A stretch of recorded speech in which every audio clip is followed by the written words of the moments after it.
apa namanya acaranya. Silakan kalau ada apa namanya yang ingin mendiskusikan permasalahan-permasalahan yang mengganggu sinkronisasi antara lembaga keluarga dengan lembaga dakwah ini, dipersilakan. Dari mana dulu? Dari sebelah sana nggak ada, dari sini ada, dari sana nggak ada. Oke, silakan. Nah, tunggu mic-nya. Nah,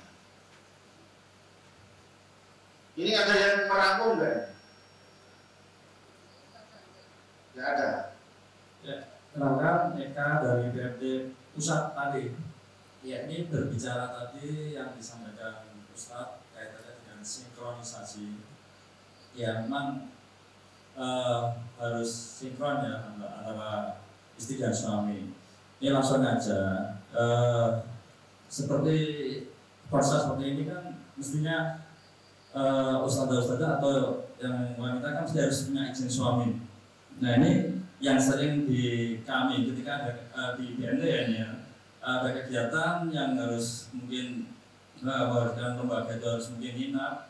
Nah, ini yang mungkin kita tidak bisa tidak bisa menekan itu ketika si karyawan wanita tadi bicara tidak dapat izin dari suami.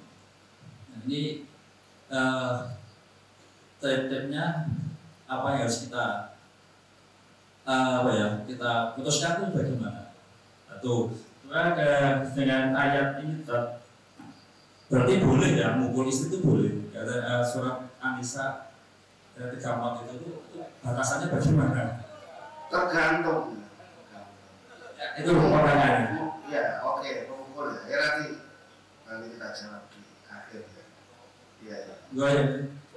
Setelah itu dari sebelah barat tidak ada, sebelah timur dari sebelah timur, bosan. Kok maju gitu ya? Yo, nanti takut. Atau yang efektif sini dulu Pak, nggak apa-apa. Orang bulan balik. Soalnya maju. Masih akhir-akhir loh Pak ya. Sesama biskota dilarang dulu. Bismillahirrahmanirrahim. Mungkin kita ini ya sudah berumah tangga lama itu mungkin kita sering mendapatkan teori-teori tentang rumah tangga yang sakinah mawaddah warahmah gitu ya. Saking kita dapatkan dari media, dari buku dan sebagainya. Cuma ketika di tataran praktek ini teorinya ambiar semua. Ketika dihadapkan di rumah tangga, ketika ada sesuatu, ada masalah itu teori-teori yang sudah kita dapatkan itu ambiar. Jadi bagaimana agar teori-teori yang ada ini bisa kita praktekkan. Kemudian yang kedua Ustaz, tadi kayaknya Ustaz Hakim sudah memotret kehidupan rumah tangga sahabat-sahabat itu. Kayaknya saya belum mendengar potret rumah tangga Rasulullah. Terus bagaimana beliau itu menjalani rumah tangga khususnya dengan Ibunda Aisyah. Karena kan kita dengar, kalau saya pernah baca-baca itu, Ibunda Aisyah ini adalah salah satu istri Nabi yang pencemburu. Nah, ini bagaimana potret dari keluarga Rasulullah SAW. Karena ini kan perlu ya kita melihat secara mendalam bagaimana Rasulullah ini membina, kemudian melayani Ibunda Aisyah yang mungkin dari segi umur kan jauh itu ya. Dan mungkin dari itu ada spesial sendiri ya saat pernah baca itu. Mungkin nanti bisa disampaikan juga potret keluarga Rasulullah bersama Ibunda Aisyah. Saya kira demikian. Monggo. Usuli.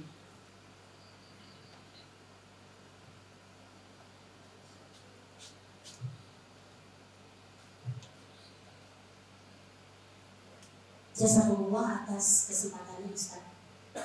Saya pernah mendapatkan satu kajian bahwasanya ketika suami istri meninggal dunia dan suaminya itu dalam keadaan tidur kepadanya, maka dia berhak memilih dari pintu surga mana dia akan masuk. Bagaimana kalau kondisinya itu terbalik? Gitu. Kondisinya itu terbalik gimana? Itu satu ya. Kemudian yang kedua, bahwa dalam posisi hadis Rasulullah juga, bahwa saya dengan orang yang mengasuh anak yatim itu seperti ini tuh, apakah seorang ibu itu disejajarkan dengan hadis ini, atau orang lain selain ibu yang yang mengasuh, merawat, mendanai anak itu, anak yatim itu yang kedua. Saya kira Oke, ada lagi ya, tiga dulu ya. Yang pertama dari pertanyaan Pak Eka, ya ini memang kasus yang tadi saya sampaikan masalah sinkronisasi antara dua lembaga yang masing-masing punya hak dan kewajiban. Nah, kalau suami nggak terlalu bermasalah untuk kegiatan, nggak ada suami, orang baru kegiatan orang mau ngaji, orang dijitu istriku kan ramah. Biasanya kan yang beralasan seperti itu adalah dari pihak istri. Nah, itulah yang saya maksud membenturkan dua kepentingan tadi. Ini kepentingan tempat kita bekerja, kebetulan adalah lembaga dakwah yang pembinaannya seperti itu, ya. Dan kepentingan keluarga, bahwa istri, langsung saja ini, istri punya kewajiban kepada suami. Dua kepentingan ini jangan berusaha dibenturkan, ya, tapi diupayakan disinkronisasi. Ya. Kalau masing-masing dibenturkan, ya, kasusnya seperti itu terus akan berjalan terus-menerus. Kita dekati suami. Katakanlah misalnya istrinya seorang PNS. Istrinya seorang PNS.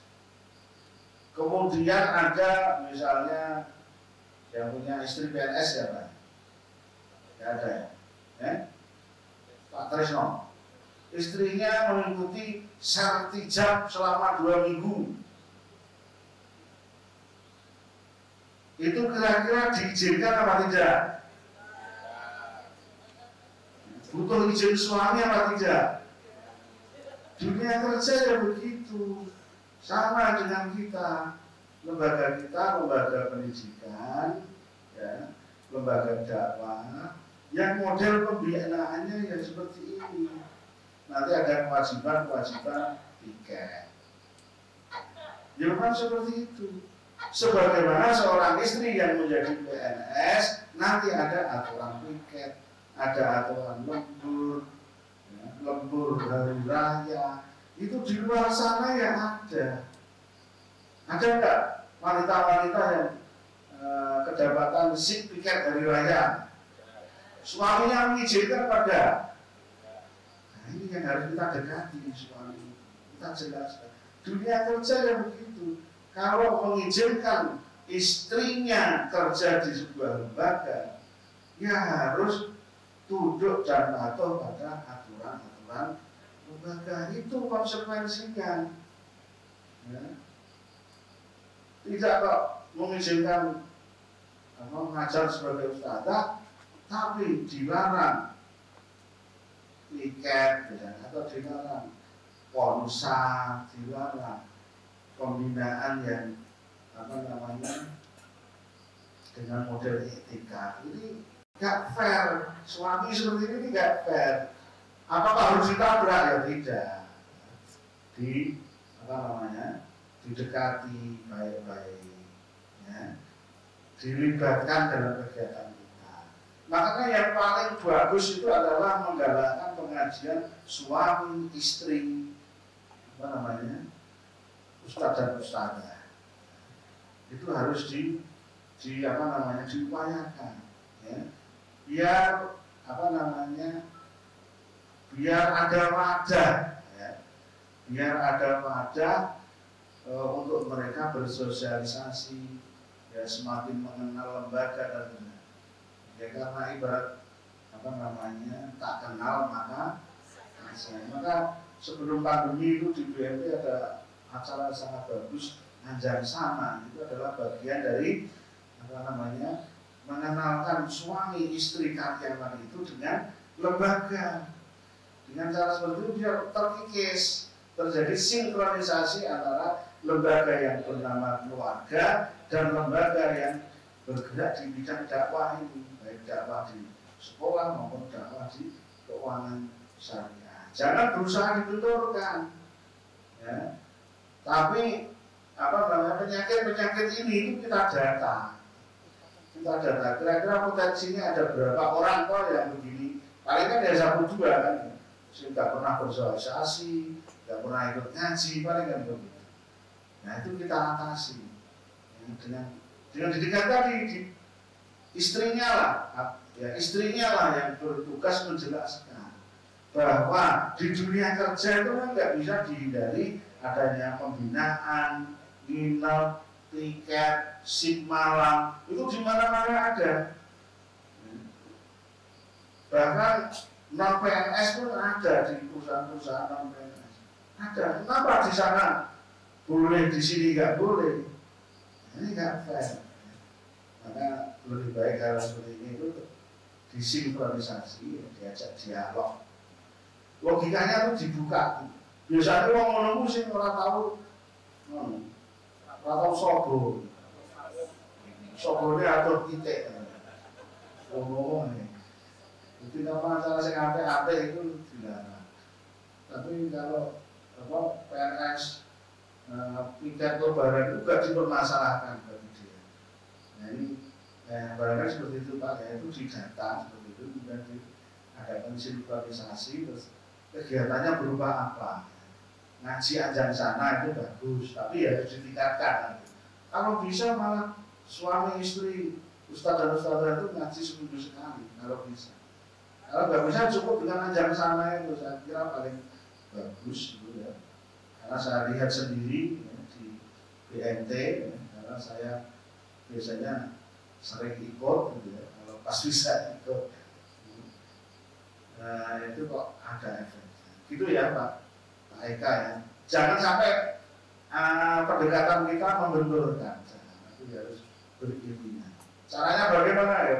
Didiskusikan. Dengan cara begini gagal, cara begini gagal, cara begini gagal. Itulah makanya kita terutama yang di bidang di kursi-kursi manajemen itu bermuhasabah setiap tahun itu hal seperti itu ya.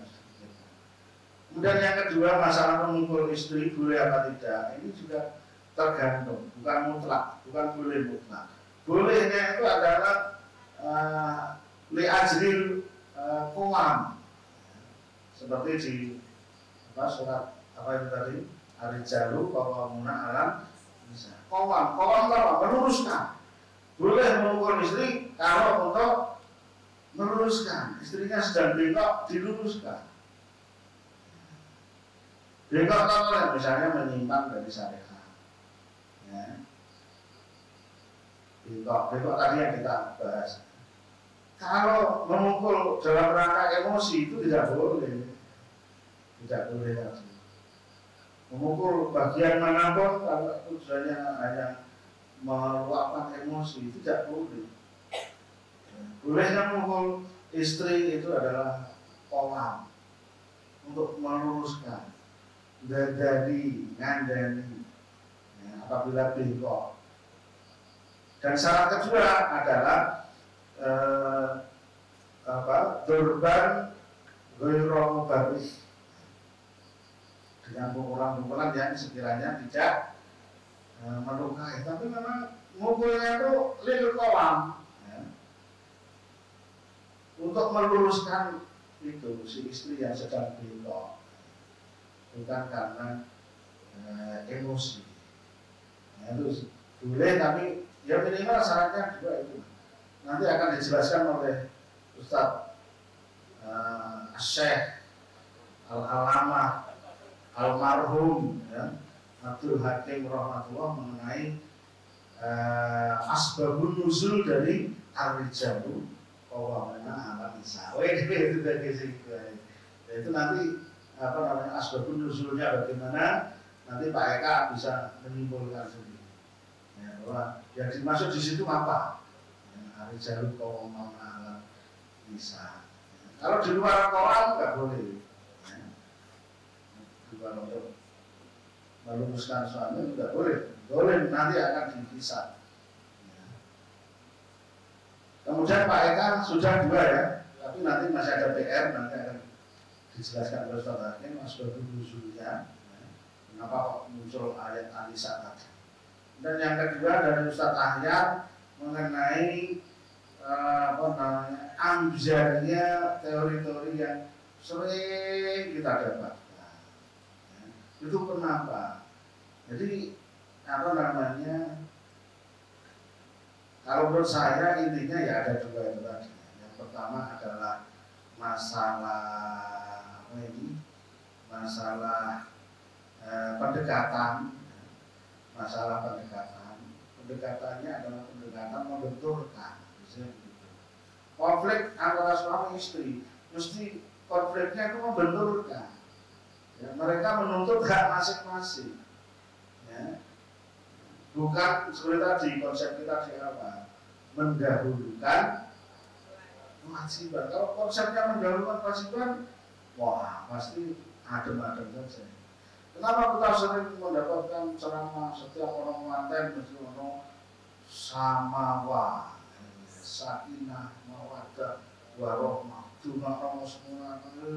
Misalnya sebelum orang berita, orang sasi tukaran, itu adalah amjarnya itu karena pendekatannya adalah menuntut hak, ya, menuntut ego masing-masing, sehingga ya, terjadi benturan tadi, ya. Orang yang lama nggak kenal ketemu waktu gede, ya, bareng tangi wisoko hari ini ya. Barang tangi rumput dong, jebule kemudian ngorok mana bukan lihat dino, ya, suaminya menemukan aib istrinya, akhirnya tukaran. Padahal konsepnya adalah samawa, sakinah, mawaddah, warahmah. Kemudian juga ada teori tadi yang tiga, ya, idza nadorta sarotka, idza amarta ata'atka, idza kita hafadatka fi nafsiha wa malika. Nah, teorinya kan begitu, ya. Kalau sahabiah yang bertanya, apa tahu kewajiban saya kepada suami saya sehingga saya bisa menjadi wanita terbaik, wanita solehah, itu tidak itu yang dipenuhi, tapi haknya yang dituntut. Demikian juga seorang suami orang yang antut imaha ira to'inta, kan gitu. Wa an kasaitaha ira kasaita. Tidak tidak kewajibannya yang dipikirkan, tapi haknya. Ini pendekatan. Kemudian yang kedua ya masalah itu tadi, sinkronisasi, tapi lebih cenderung membenturkan, ya. Membenturkan antara hak dan kewajiban. Itu hanya karena pendekatan aja tak. Saya kira semua di antara kita teorinya paham kabeh. Harus jalur komen, ini paham kabeh. Harus jalur komen. Sini juga sama. Istri solehah, istrinya 3. Sini juga sama teorinya. Maka kalau nggak pengen ambil 2 pendekatan itu, ya, hanya masalah pendekatan saja. Pendekatan tadi sinkronisasi sama pendekatan kewajiban. Menomor 2 kan, nah, tadi ceritanya tuh, terus HR dipenuhi apa-apa. Sebetulnya kewajiban itu jalan karena saya memasakkan suami ini bukan untuk dia, tapi ikhlas lillahi. Kalau begitu, dia berumah tangga itu kan ibadah. Ibadah itu kepada siapa? Kepada Allah. Jadikan suami-suami kita ini, jadikan suami-suami ada semuanya itu sebagai pintu menuju surga.